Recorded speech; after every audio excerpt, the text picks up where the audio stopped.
नमस्कार दोस्तों, स्वागत है आपका आज के मुख्य समाचार में, जिसमें सबसे पहली और बड़ी खबर में आपको बताएंगे कि सुखबीर सिंह बादल का भाजपा पर बड़ा हमला। कहा देश में भाजपा ही है असली टुकड़े टुकड़े गैंग। दूसरी बड़ी खबर में जिक्र होगा कि किसान के लिए यह अगली फसल और अगली नस्ल की लड़ाई है। और तीसरी बड़ी खबर में आपको बताएंगे कि एक तरफ किसान आंदोलन और दूसरी तरफ अडानी अंबानी ग्रुप की 53 एग्रो कंपनियां हुई रजिस्टर। जी हां दोस्तों, सरकार किसानों की नहीं सुन रही है। कांग्रेस सांसद का बड़ा बयान। राहुल गांधी ने कहा कि भाजपा के लिए सिर्फ पूंजीपति है बेस्ट फ्रेंड। जी हां दोस्तों, अंबानी अडानी की 53 एग्रो कंपनियां रजिस्टर हो चुकी हैं, जिस पर विपक्ष ने मोदी सरकार को घेरना शुरू कर दिया है। तो दोस्तों, हर एक खबर की गहराई में आपको ले जाएंगे, लेकिन उससे पहले अगर आपको भी ऐसा लगता है कि ये काला कानून जल्द से जल्द रद्द होना चाहिए, तो आप अभी इस वीडियो को लाइक कीजिए और इस लाल बटन को दबा के इस चैनल को फ्री में सब्सक्राइब करके घंटी बजाकर कमेंट में लिखिए जय हिंद। दोस्तों, रुक करते हैं तमाम बड़ी खबरों की तरफ। सुखबीर सिंह बादल का बड़ा हमला। कहा देश में बीजेपी है असली टुकड़े टुकड़े गैंग। जी हां दोस्तों, शिरोमणि अकाली दल प्रमुख सुखबीर सिंह बादल ने भारतीय जनता पार्टी पर हमला बोला है। उन्होंने कहा है कि बीजेपी देश में असली टुकड़े टुकड़े गैंग है। साथ ही बादल ने किसान आंदोलन के दौरान देश को तोड़ने का भी आरोप लगाया। सुखबीर सिंह बादल ने कहा कि बीजेपी ने राष्ट्रीय एकता को टुकड़ों में तोड़ दिया है, बेशर्मी से मुसलमानों के खिलाफ हिंदुओं को उकसाया है और अब अपने सिख भाइयों के खिलाफ ऐसा कर रही है। बीजेपी देशभक्ति वाले पंजाब को सांप्रदायिक आग में धकेल रही है। बीते दिनों पहले सुखबीर सिंह बादल ने आंदोलन में खालिस्तानियों की मौजूदगी की अफवाहों को लेकर आक्रामक रुख दिखाया था। उन्होंने कहा था कि इस आंदोलन में कई बूढ़ी महिलाएं भी शामिल हैं। क्या वो खालिस्तानी लगती हैं? यह देश के किसानों को संबोधित करने का कोई तरीका है? यह किसानों का अपमान है। बादल ने कहा था कि उनकी हिम्मत कैसे हुई हमारे किसानों को देशद्रोही कहने की। बीजेपी या किसी और को किसानों को देशद्रोही कहने का हक किसने दिया? किसानों ने अपना पूरा जीवन देश के लिए समर्पित कर दिया और आप इन्हें देशद्रोही कह रहे हैं। जो इन्हें देशद्रोही कह रहे हैं वो खुद देशद्रोही हैं। बता दें कि बादल परिवार की ओर से कृषि कानूनों का विरोध किया जा रहा है। हरसिमरत कौर बादल ने केंद्रीय मंत्री के पद से इस्तीफा दे दिया था और केंद्र के नए कानूनों को किसानों के साथ बड़ा धोखा बताया था। सिर्फ इतना ही नहीं, सुखबीर बादल ने अकाली दल के एनडीए से अलग होने का ऐलान करते हुए पंजाब के चुनावों में अकेला लड़ने की बात कही थी। रुक करते हैं अगली खबर की तरफ। किसान के लिए यह अगली फसल और अगली नस्ल की लड़ाई है। सुरजेवाला। जी हां दोस्तों, कांग्रेस के प्रवक्ता रणदीप सुरजेवाला ने आज किसानों के आंदोलन को लेकर कहा कि किसानों के लिए यह अगली फसल और अगली नस्ल की लड़ाई है। हमारे लिए यह रोजी रोटी और आजीविका की लड़ाई है, खेत खलिहान की लड़ाई है। हरियाणा का एक एक गांव का किसान आंदोलन कर रहे किसानों के साथ कंधे से कंधा मिलाकर खड़ा है। मोदी जी राजहट को छोड़कर राजधर्म को कब मानेंगे? कांग्रेस नेता सुरजेवाला ने कहा कि सरकार निर्दयी है। मोदी जी इतने निष्ठुर क्यों हो गए हैं? प्रधानमंत्री अन्नदाताओं की बात सुनिए, तीनों कानूनों को खत्म कीजिए। भारतीय किसान यूनियन में 32 संगठन हैं जो एक हैं और उनकी एक ही मांग है कि कानून खत्म किया जाए। सरकार अपने फायदे के लिए नए नए संगठन खड़े कर रही है। मोदी जी राजहट को छोड़कर राजधर्म को कब मानेंगे? किसानों के लिए यह अगली फसल और अगली नस्ल की लड़ाई है। हमारे लिए यह रोजी रोटी और आजीविका की लड़ाई है, खेत खलिहान की लड़ाई है। सुरजेवाला ने कहा कि ये अध्यादेश आया तो कांग्रेस ने इसका विरोध जताया। कांग्रेस ने लोकसभा और राज्यसभा में लड़ाई लड़ी। हम 2 दिनों तक संसद परिसर में धरने पर बैठे रहे। राहुल गांधी ने किसान यात्रा निकाली जो पंजाब और हरियाणा होकर गुजरी। सुरजेवाला ने कहा कि किसान यूनियन चाहते हैं कि राजनीतिक दल उनके आंदोलन में न आए। उनका हम सम्मान करते हैं। हम पूरी तरह से किसान के साथ खड़े हैं। हरियाणा का एक एक गाँव का किसान आंदोलन कर रहे किसानों के साथ कंधे से कंधा मिलाकर खड़ा है। हरियाणा का किसान उनके लिए फल सब्जी से लेकर दूध तक पहुंचा रहा है, क्योंकि ये किसान हमारी हरियाणा की पवित्र धरती पर बैठे हैं। बीच का रास्ता है कि सरकार इस कानून को वापस ले।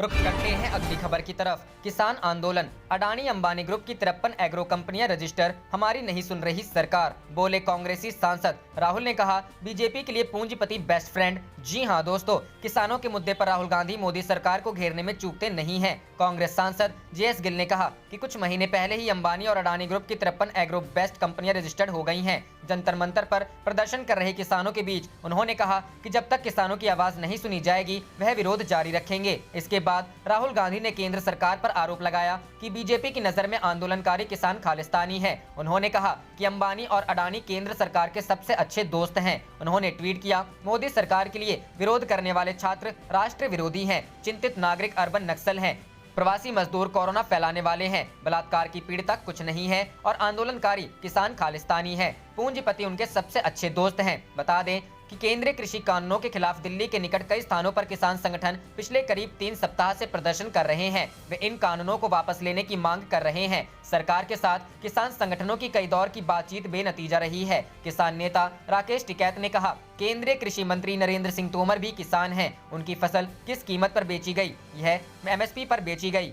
उन्हें फायदा हुआ या नुकसान? सरकार को गांव में जाना चाहिए और वहां लोगों से बात करनी चाहिए, तब असलियत पता चलेगी। इससे पहले राहुल गांधी ने आंदोलन के दौरान मरने वाले 11 किसानों को लेकर सरकार से सवाल पूछे थे। उन्होंने कहा था कि अपने अधिकार के लिए किसानों को और कितनी आहुति देनी होगी। कांग्रेस ने कहा था कि किसानों की मौत के बावजूद मोदी सरकार का दिल नहीं पसीज रहा है। आरोप लगाया गया था कि केंद्र सरकार अन्नदाताओं के साथ नहीं बल्कि धनदाताओं के साथ खड़ी है। कांग्रेस ने सवाल पूछा कि राज धर्म बड़ा है या राजहठ। रुक करते हैं अगली खबर की तरफ। आम आदमी को बड़ा झटका।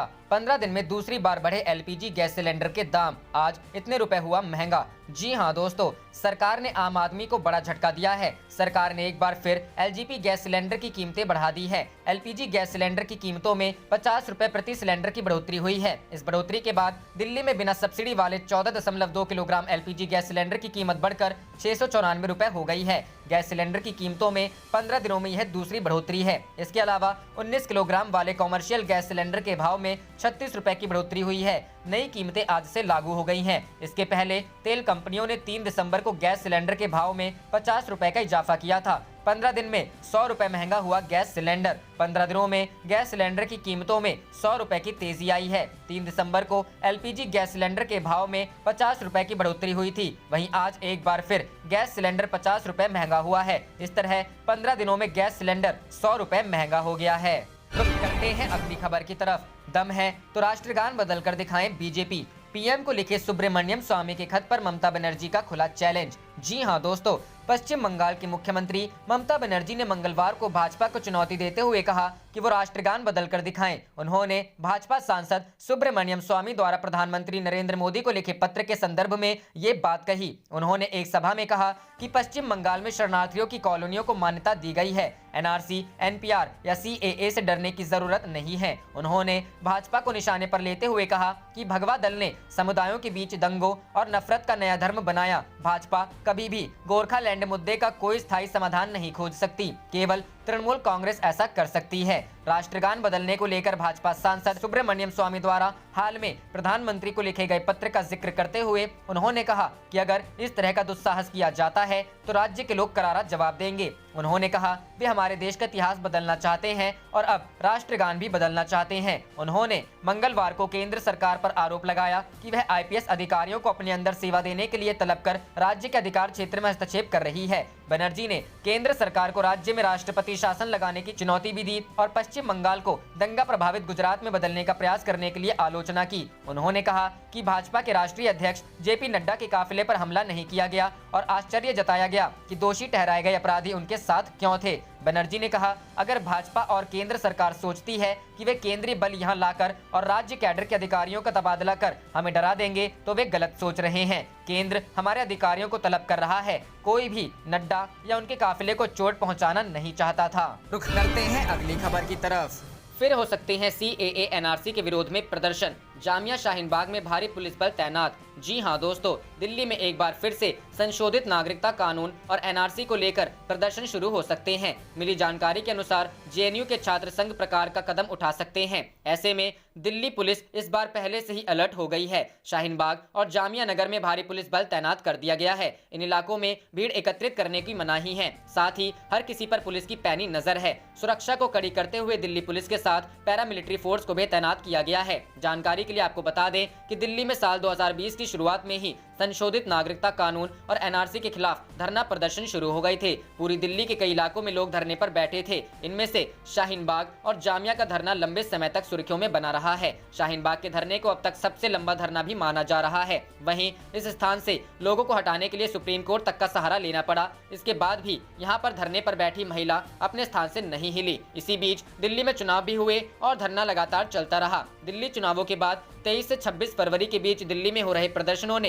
हिंसात्मक रूप ले लिया और ये हिंसा सांप्रदायिक दंगों में तब्दील हो गया। इन दंगों में करीब 53 लोग मारे गए, 200 से ज्यादा लोग घायल हुए, कई लोगों की पूरी संपत्ति में आग लगा दी गई, दुकानें, पेट्रोल पंप, गाड़ियों को आग के हवाले कर दिया गया, करोड़ों की संपत्ति जलकर खाक हो गई। रुख करते हैं अगली खबर की तरफ। किसानों के समर्थन में सपा कार्यकर्ताओं का विशाल धरना प्रदर्शन, कृषि कानूनों को वापस लिए जाने की मांग की। जी हां दोस्तों, देश भर में कृषि कानून का विरोध कर रहे किसानों के समर्थन में सोमवार को समाजवादी पार्टी के कार्यकर्ताओं ने धरना प्रदर्शन किया। यह प्रोटेस्ट शास्त्री चौक पर प्रदेश नेतृत्व के आह्वान पर सपा जिलाध्यक्ष महेंद्र नाथ यादव की अध्यक्षता में किया गया। इस दौरान सपा के कार्यकर्ताओं ने तीनों कृषि विरोधी कानूनों को वापस लिए जाने की मांग की। इसके साथ ही धरने के बाद राष्ट्रपति को संबोधित 11 सूत्रीय ज्ञापन उप जिलाधिकारी सदर को सौंपा। इस दौरान डायनामाइट न्यूज से बात करते हुए सपा जिलाध्यक्ष महेंद्र नाथ यादव ने कहा कि किसानों की एकजुटता रंग लाएगी और सरकार को किसानों की मांग मानना ही होगा। केंद्र की मोदी और उत्तर प्रदेश की योगी सरकार अडानी और अंबानी जैसे बड़े उद्योगपतियों को लाभ पहुंचाने के लिए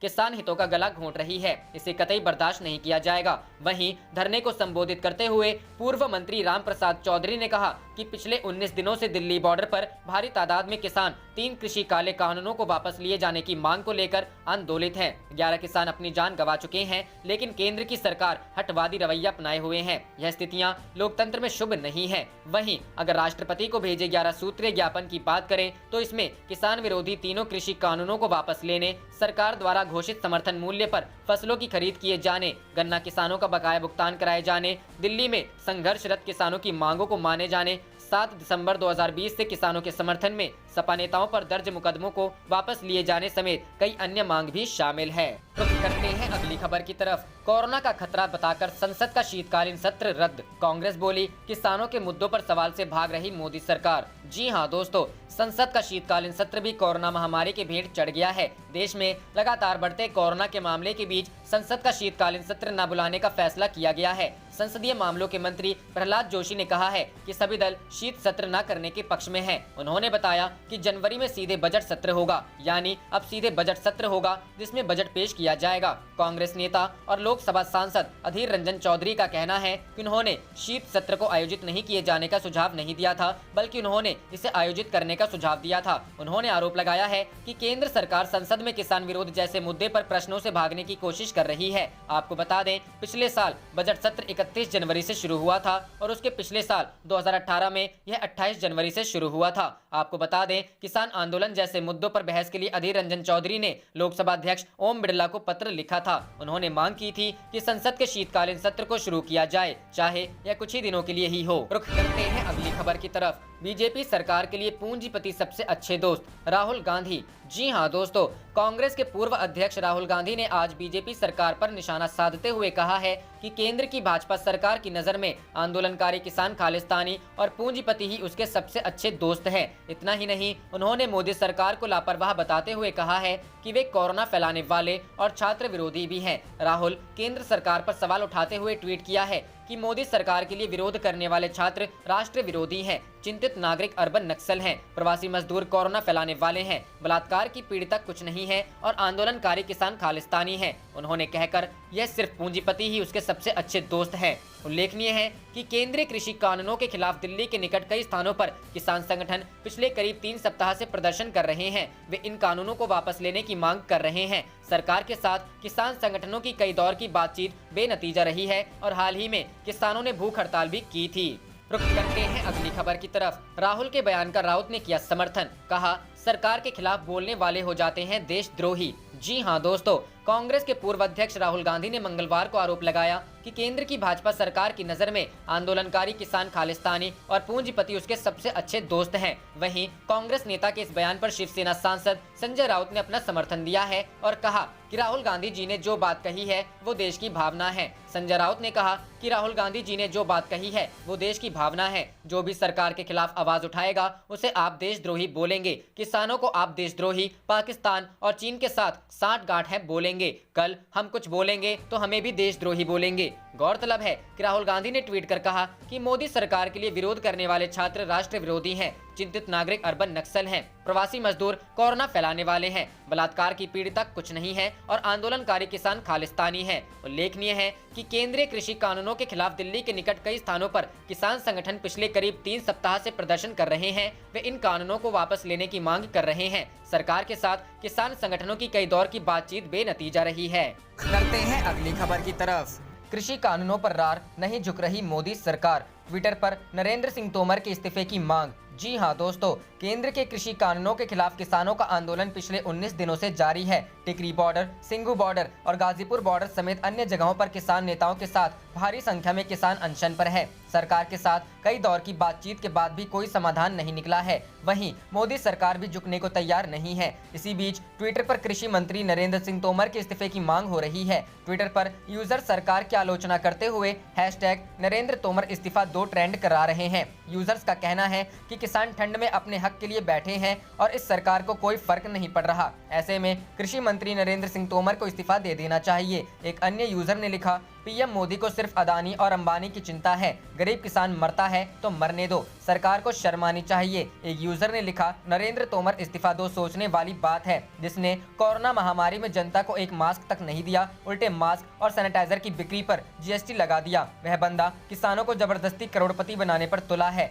बता दें, हरियाणा के कुछ किसान नेता सोमवार को केंद्रीय कृषि मंत्री नरेंद्र सिंह तोमर से मुलाकात करेंगे। हरियाणा युवा किसान संघर्ष समिति के अध्यक्ष और पूर्व विधायक नरेश यादव की अगुवाई में आज कृषि मंत्री से मुलाकात होगी, जिसमें ताजा कृषि कानूनों पर चर्चा की जाएगी। केंद्र सरकार लगातार अलग अलग राज्यों के किसानों से मुलाकात कर रही है और कृषि कानूनों को लेकर मंथन कर रही है। इससे पहले कृषि मंत्री नरेंद्र सिंह तोमर ने उत्तराखंड के किसानों से मुलाकात की थी, जिसमें किसानों ने कृषि कानूनों का समर्थन किया था। रुक करते हैं अगली खबर की तरफ। पुलिस ने किया परेशान तो थानों में बांध देंगे गाय भैंस, राकेश टिकैत। जी हां दोस्तों, सरकार और किसानों के बीच फिलहाल नए कृषि कानूनों पर सहमति बनती नहीं दिख रही है। आज 14 दिसंबर को किसानों ने देश भर में आंदोलन किया। किसान संगठनों का दावा है कि उनका आंदोलन देश भर में सफल रहा है। साथ ही पुलिस द्वारा परेशान किए जाने पर आंदोलन और तेज करने का ऐलान किया है। बातचीत से समाधान चाहते हैं। किसान नेता राकेश टिकैत ने कहा है, हमारा आज का आंदोलन सफल और शांतिपूर्ण तरीके से हुआ। हम बातचीत से इसका समाधान चाहते हैं। यहाँ से किसान वापस नहीं जाएगा। अगर पुलिस प्रशासन द्वारा हमारी ट्रॉलियों को रोका गया तो ऊपर का रास्ता जाम करेंगे और हमें कुछ कहा तो गाँव में, थानों में पशु बांधेंगे। किसान नेता राकेश टिकैत ने कहा है, किसान आंदोलन के दौरान अभी सरकार की तरफ से कोई प्रस्ताव नहीं आया है। प्रस्ताव आएगा तो जगह और टाइम प्रशासन और सरकार द्वारा बताया जाएगा। हम दिल्ली के चारों ओर बैठ गए हैं, सरकार का इंतजार कर रहे हैं। साथ ही उन्होंने आंदोलन कर रहे किसानों से शरारती तत्वों से सावधान रहने की अपील की है। उन्होंने कहा है, हमारे बीच कोई गलत तत्व न आने पाए जिससे हमारा आंदोलन प्रभावित हो। बता दें, बीते 2 हफ्ते से अधिक समय बीत जाने के बाद भी किसान आंदोलन जारी है। सरकार और किसानों के बीच 5 दौर की बातचीत हो चुकी है। एक बार किसान संगठन के नेता गृह मंत्री अमित शाह से भी मिल चुके हैं, लेकिन सारी बैठकें बेनतीजा रहीं। इसके बाद सरकार ने किसानों को लिखित में एक प्रस्ताव भी भेजा, जिसे किसानों ने खारिज कर दिया। किसान अब भी नए कृषि कानून को रद्द करने की मांग पर अड़े हुए हैं। रुक करते हैं अगली खबर की तरफ। आंदोलन कर रहे किसानों का माफीनामा वायरल, लिखा, तकलीफ देना उद्देश्य नहीं मजबूरी है। जी हां दोस्तों, नए कृषि कानूनों के खिलाफ किसानों का आंदोलन जारी है। दिल्ली एनसीआर की सीमाओं पर किसान डटे हुए हैं। सर्दी के सितम भी किसानों को डिगा नहीं पा रहा है। वहीं किसानों के इस धरना प्रदर्शन की वजह से लोगों को परेशानी का सामना भी करना पड़ रहा है। इस परेशानी को समझते हुए किसानों ने लोगों से माफी मांगी है और अपनी मजबूरी भी बताई है। किसानों का ये माफीनामा सोशल मीडिया पर वायरल हो रहा है। किसानों का माफीनामा, यह माफीनामा संयुक्त किसान मोर्चा संगठन का बताया जा रहा है। माफीनामा में लिखा है, हम किसान हैं, लोग हमें अन्नदाता कहते हैं। प्रधानमंत्री कहते हैं वह हमारे लिए 3 कानून की सौगात लेकर आए हैं। हम कहते हैं ये सौगात नहीं सजा है। हमें सौगात देनी है तो फसल का उचित मूल्य देने की कानूनी गारंटी दे। मतपत्र में आगे लिखा है, बस यही मांग लेकर हम देश की राजधानी दिल्ली में जाना चाहते हैं। अपनी बात प्रधानमंत्री नरेंद्र मोदी से कहना चाहते हैं। सरकार बातचीत का दिखावा तो करती है लेकिन सुनती नहीं। पत्र में आगे लिखा है, सड़क बंद करना, जनता को तकलीफ देना हमारा कोई उद्देश्य नहीं है। हम तो मजबूरी में यहाँ बैठे हैं। फिर भी हमारे इस आंदोलन से आपको जो तकलीफ हो रही है उसके लिए आपसे हाथ जोड़कर माफी मांगते हैं। अगर किसी भी बीमार या बुजुर्ग को दिक्कत हो, एम्बुलेंस रुकी हो या और कोई इमरजेंसी हो तो कृपया हमारे वॉलंटियर से संपर्क करें, वो आपकी तुरंत मदद करेंगे। मैं एक किसान, बता दे दिल्ली में किसान आंदोलन के चलते कई रास्ते बंद हैं। दिल्ली के सिंघू बॉर्डर, गाजीपुर बॉर्डर, टिकरी बॉर्डर बंद पड़े हुए हैं। रास्ते बंद होने की वजह से कई जगह डायवर्जन है। जहां रास्ते खुले भी हैं वहां भीषण जाम लगता है। इस बीच किसान एम्बुलेंस या आवश्यक कार्य से जा रहे लोगों को निकालने के लिए रास्ता बनाते भी देखे गए हैं। इन्हीं सब परेशानियों को देखते हुए किसानों ने माफीनामा जारी किया है। रुख करते हैं अगली खबर की तरफ। बिहार से उठी मांग, राहुल गांधी फिर से संभाले कांग्रेस की कमान। जी हां दोस्तों, बिहार कांग्रेस के एक गुट ने परिचर्चा आयोजित कर विधानसभा चुनाव में हुई पार्टी की हार पर चिंता व्यक्त की। पूर्व विधायक जनार्दन शर्मा की अध्यक्षता में आयोजित कार्यक्रम में नेताओं ने कई फैसले लिए। परिचर्चा के बाद एआईसीसी सदस्य और राज्य भर से आए अन्य नेताओं ने बैठक कर राहुल गांधी को फिर से पार्टी की कमान संभालने का आग्रह करने का प्रस्ताव पास किया। एक अन्य प्रस्ताव में बिहार कांग्रेस में हुए कथित टिकट घोटाले के जिम्मेदार लोगों पर कार्रवाई करने की मांग की गई। बैठक में लखीसराय के जिलाध्यक्ष प्रभात कुमार ने अपने जिले में पार्टी उम्मीदवारों की हार का जिम्मा लेते हुए पद से इस्तीफा देने की घोषणा की। पूर्व विधायक जनार्दन शर्मा ने इस पहल की सराहना करते हुए कहा कि दूसरे नेताओं को भी इस्तीफा देना चाहिए। खुद राहुल गांधी ने 2014 के चुनाव में हार का जिम्मा लेते हुए यह मिसाल पेश की है। आप देख रहे थे आपका अपना चैनल जय हिंद जय भारत।